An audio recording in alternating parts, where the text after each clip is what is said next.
Alright, this one's been on the list of projects for way too long, and while I'm waiting for a big boy to pass operational testing over there, I figured I'd look at this guy some more. So I initially set him aside because the person wants a full light package on it, and that's all a solid piece, but it's also glued in place, so I'm going to have to figure out how to crack that out.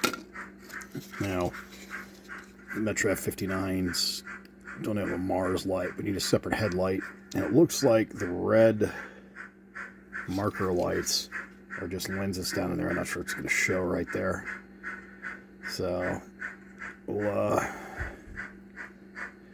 see if we can get this guy figured out.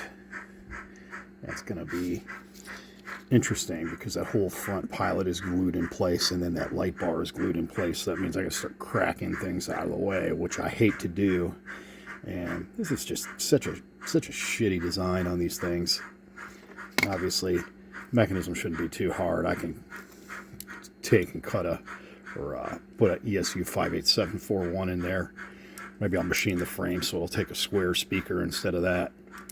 But yeah, so working through a backlog of projects here. Yeah.